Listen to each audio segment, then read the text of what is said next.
रमेशपुरम के छोटे से गांव में नीरज रहा करता था और हमेशा अपने परिवार का ख्याल रखा करता था। नीरज छाते बेचने और बनाने का काम करता था, इसीलिए उसका मुनाफा सिर्फ बरसात के समय ही होता था। पता नहीं क्यों कोई दुकान पर आ ही नहीं रहा। ना जाने कैसे लोगों से इस दुनिया में पाला पड़ा है। कम से कम मेरा भला तो करे। अरे क्यों चिंता करते हो जी, मैं हूँ ना, तुम उसकी बिल्कुल चिंता ना करो। जब तक हमारा ये छतरी का व्यापार नहीं चलेगा, मैं दूसरों के यहाँ काम करके अपना घर चला लूंगी। मैं क्या करूँ भाग्यवान, मुझे अच्छा नहीं लगता तुमसे काम करवाना। मैं चाह कर भी कुछ नहीं कर पा रहा हूँ।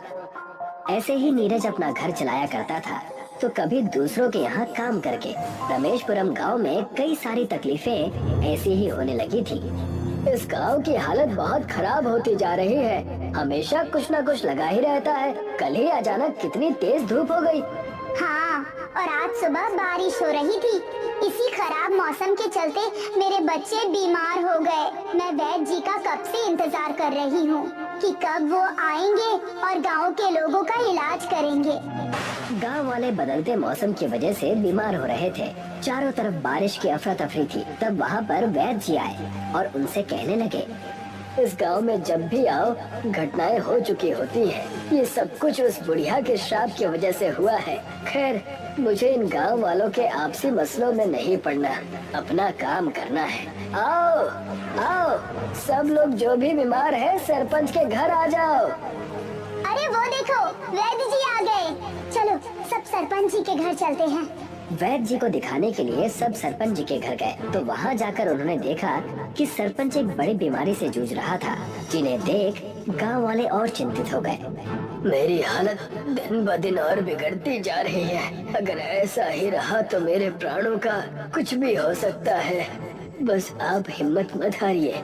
मैंने आपके लिए ये कुछ दवाएं और ये इंजेक्शन लिख दिए हैं। जल्द से जल्द इन्हें मंगवा लीजिए और इन्हें खाना शुरू कीजिए।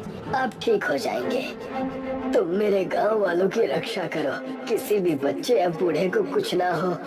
आप उसकी चिंता मत कीजिए, मैं सबका पूरा ध्यान रखूंगा।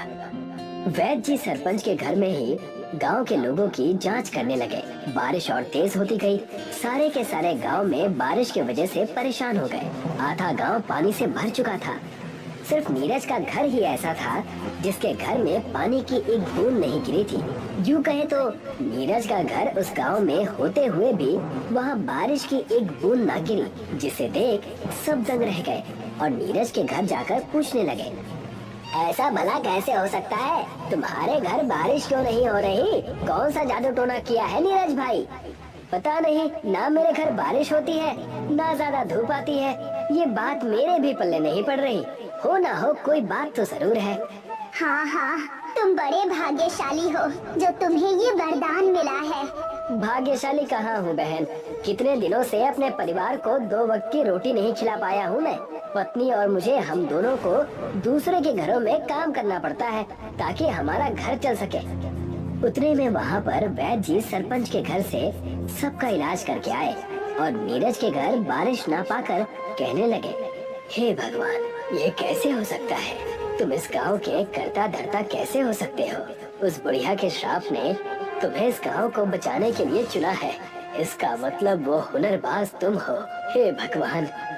वैद्य जी की बात सुनकर सब दंग रह गए और वैद्य जी से पूछने लगे, वैद्य जी, ये आप कैसी बात कर रहे हैं? करता धरता बुढ़िया, ये सब क्या है? मुझे तो कुछ भी समझ में नहीं आ रहा। ये बहकी बहकी बातें आप कब से करने लगे?